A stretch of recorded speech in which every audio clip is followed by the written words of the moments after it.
Assalamualaikum warahmatullahi wabarakatuh.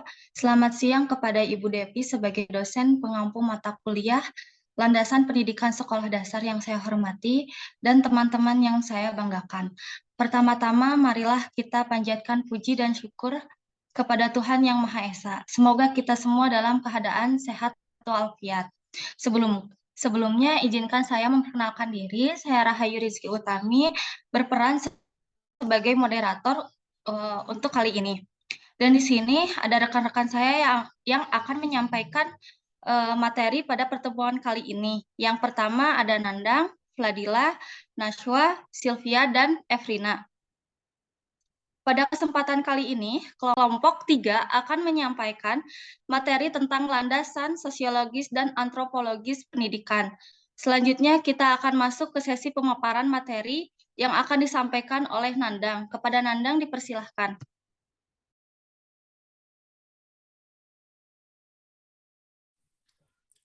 Ya, terima kasih kepada moderator. Saya di sini akan memaparkan tentang individu, masyarakat, dan kebudayaan. Individu.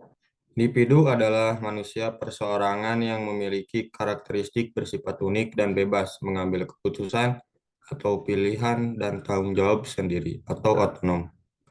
Yang dipelajari individu melalui sosialisasi adalah peranan-peranan dalam proses sosialisasi.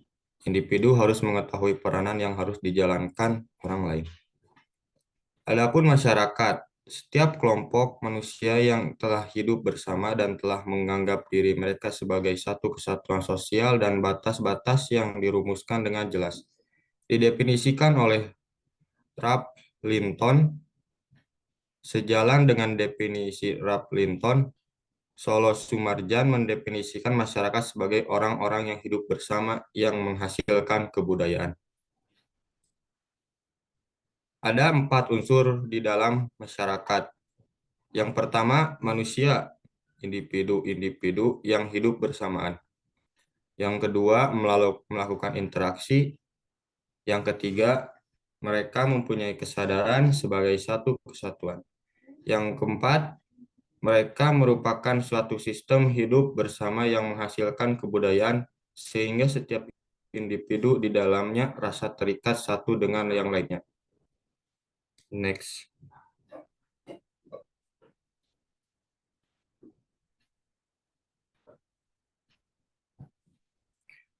Kebudayaan. Kebudayaan adalah keseluruhan sistem gagasan, tindakan, dan hasil karya manusia dalam rangka kehidupan masyarakat yang dijadikan milik dari manusia. Dengan belajar, adanya pendidikan merupakan suatu upaya agar peserta didik mampu hidup bermasyarakat dan berbudaya. 3 wujud kebudayaan yaitu yang pertama, wujud kebudayaan sebagai suatu kompleks dari ide-ide gagasan, nilai-nilai, norma-norma, peraturan-peraturan, dan sebagainya.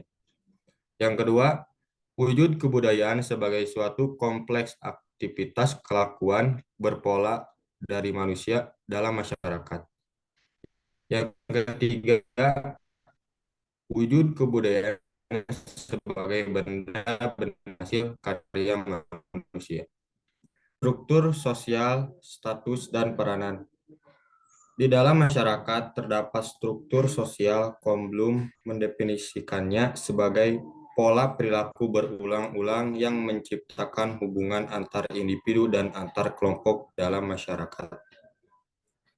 Interaksi sosial, tindakan sosial, konformitas, penyimpangan, tingkah laku atau sosial, dan kontrol sosial. Untuk mencapai tujuan-tujuannya, atau dalam rangka memenuhi kebutuhan-kebutuhannya, setiap individu maupun kelompok melakukan interaksi sosial. Dalam interaksi sosial tersebut, mereka melakukan berbagai tindakan sosial, yaitu perilaku individu yang dilakukan dengan mempertimbangkan dan berorientasi kepada perilaku yang lain untuk mencapai tujuan tertentu. Tindakan sosial yang dilakukan individu hendaknya sesuai dengan status dan peranannya. Saya kembalikan ke moderator. Terima kasih untuk Nandang. Materi selanjutnya akan disampaikan oleh Fladila. Untuk Fladila dipersilahkan. Baik, selanjutnya saya akan menjelaskan tentang pendidikan sosial dan enkulturasi. Upaya mempertahankan kelangsungan eksistensi masyarakat dan kebudayaan adalah dengan melakukan salah satu unsur masyarakat, yaitu adanya interaksi sosial. Interaksi sosial antara lain mengimplikasikan reproduksi sehingga masyarakat menghasilkan keturunan. Dengan memiliki keturunan berarti masyarakat memiliki generasi muda yang akan menjadi generasi penerusnya. Manusia berbeda dengan hewan yang seluruh perilakunya dikendalikan oleh naluri yang diperoleh sejak kelahiran. Saat kelahirannya, anak manusia harus belajar dalam waktu yang relatif lebih panjang untuk mampu melaksanakan berbagai peranan sesuai status dan sesuai kebudayaan masyarakatnya. Jika anak tidak mengalami sosial atau enkulturasi, maka ia tidak akan dapat berinteraksi sosial. Ia tidak akan dapat berinteraksi sosial dan juga anak tidak melakukan peranan sesuai dengan kebudayaan dan masyarakatnya. Selanjutnya, sosial dan enkulturasi merupakan fungsi masyarakat dalam rangka mengantarkan setiap individu, khususnya generasi muda ke generasi kehidupan bermasyarakat dan berbudaya. Menurut Peter L. Beger, sosial adalah suatu proses di mana anak belajar menjadi seorang anggota yang partisipasi dalam masyarakat. Sedangkan enkulturasi adalah suatu proses di mana individu belajar secara berpikir dan bertindak dan merasakan yang mencerminkan kebudayaan masyarakat. Selain itu, menurut Helkovits, menyatakan bahwa sosial merupakan proses mengintersiasi individu ke dalam sebuah kelompok sosial, sedangkan enkulturasi adalah proses perolehan kompetensi budaya untuk hidup sebagai anggota kelompok. Selanjutnya, sosial dan enkulturasi sebagai pendidikan. Pendidikan diupayakan agar peserta didik mampu hidup bermasyarakat dan berbudaya.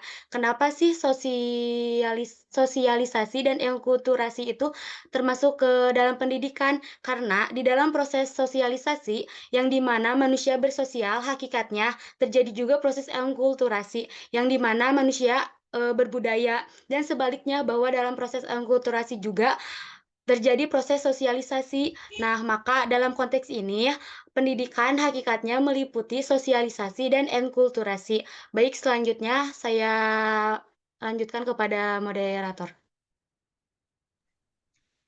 Terima kasih telah disampaikan oleh Mas Wak. Untuk Mas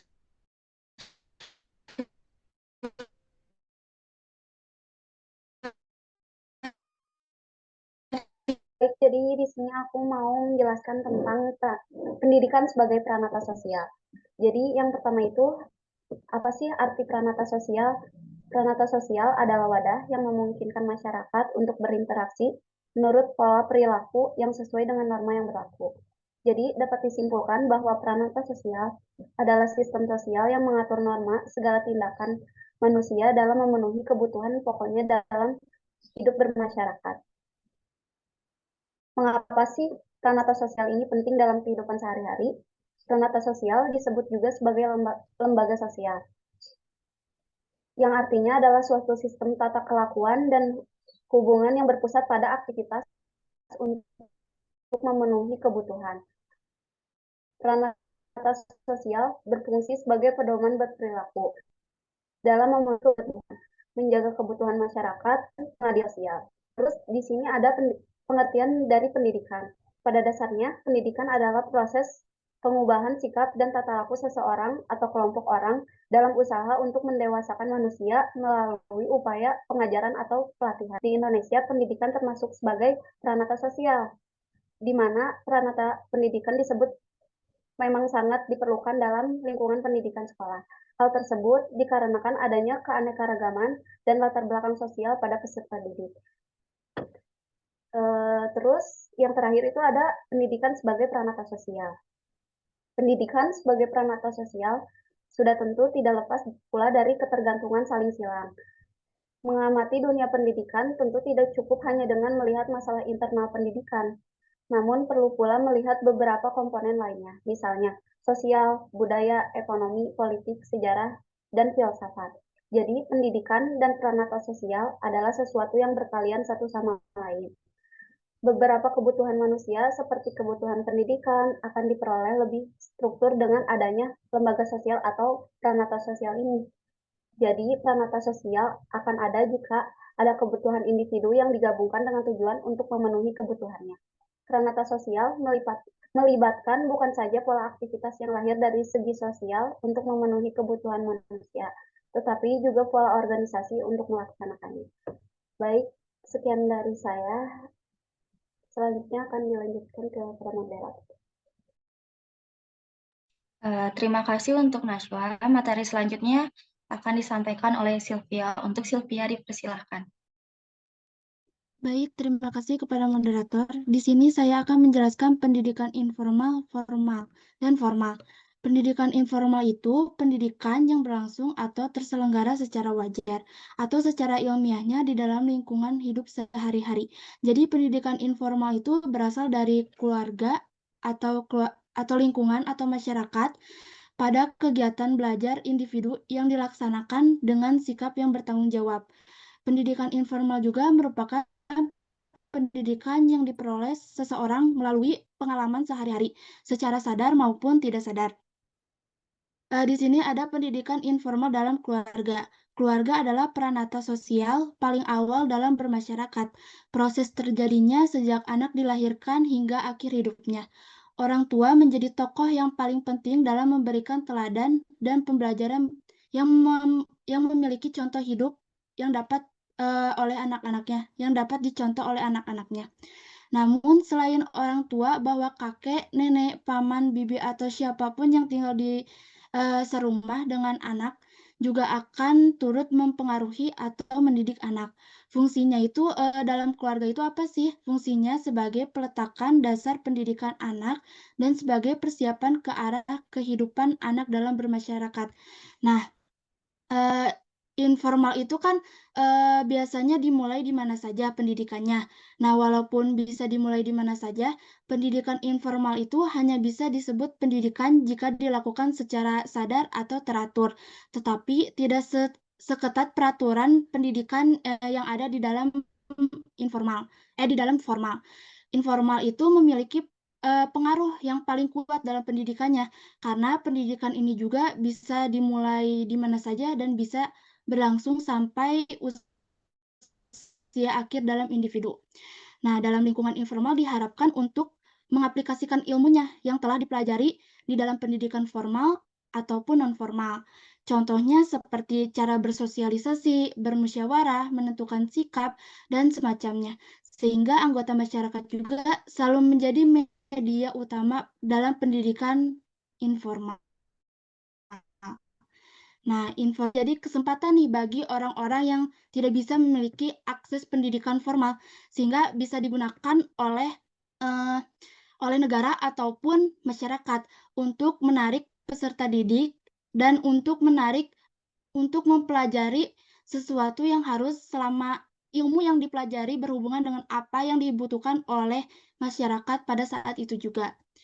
Nah, kalau pendidikan dalam informal itu dalam pendidikan informal dalam masyarakat itu dapat berlangsung melalui pengetahuan, nilai-nilai norma, sikap, keterampilan. Pendidikan merupakan pewaris sosial yang berfungsi untuk melestarikan nilai-nilai budaya masyarakat. Nah, contoh dari informal itu seperti kayak seperti pengajian, seperti organisasi relawan yang sudah dijelaskan juga keluarga dan masyarakat. Lalu ada pendidikan formal. Pendidikan formal itu sistemnya yang terstruktur dan berjenjang yang biasanya terdiri atas pendidikan dasar, pendidikan menengah, pendidikan tinggi yang dikelola oleh negara dan diakui keberadaannya dan berada dalam periode waktu-waktu tertentu. Nah, pendidikan formal ini memiliki peran yang sangat penting dalam mengembangkan kepribadian individu karena pengaruh pendidikan formal yang dimulai dari usia 4 tahun hingga 23 tahun, atau bisa disebut juga dari TK sampai perguruan tinggi. Nah, pendidikan formal juga dapat memberikan ilmu dasar yang nantinya akan berguna bagi seorang individu ketika ia berada di lingkungan non-formal dan informal.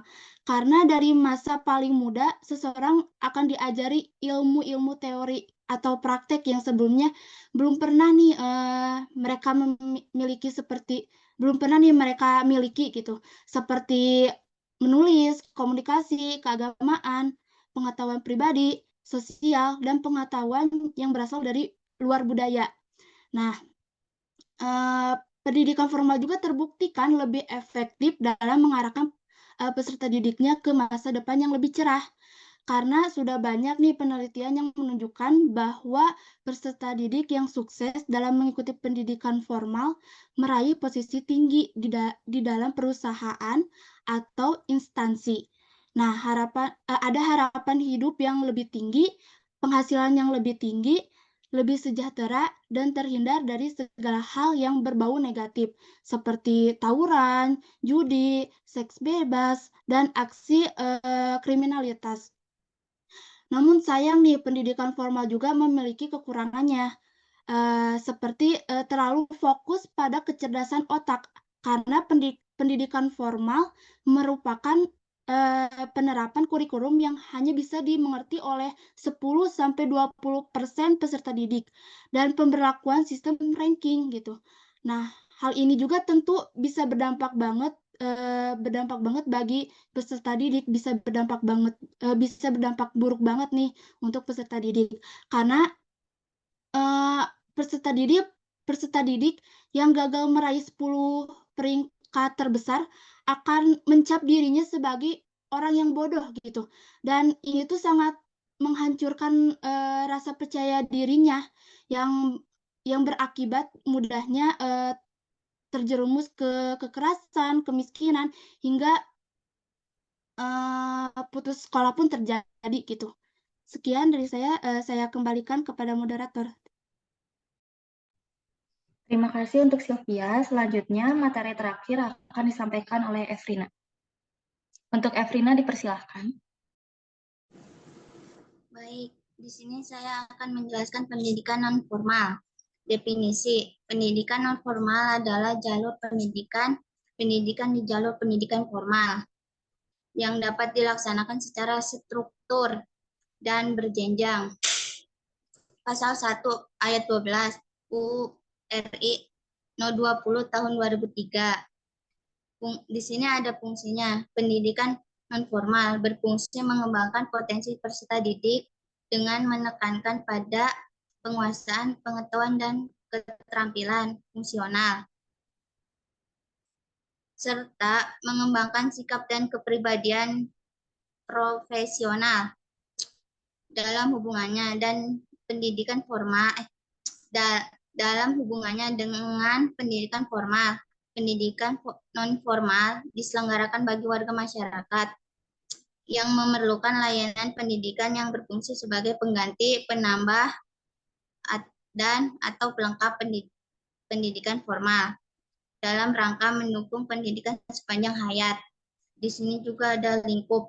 Pendidikan non-formal meliputi pendidikan kecakapan hidup, pendidikan anak usia dini, pendidikan kepemudaan, pendidikan pemberdayaan perempuan, pendidikan keaksaran, pendidikan keterampilan dan pelatihan kerja,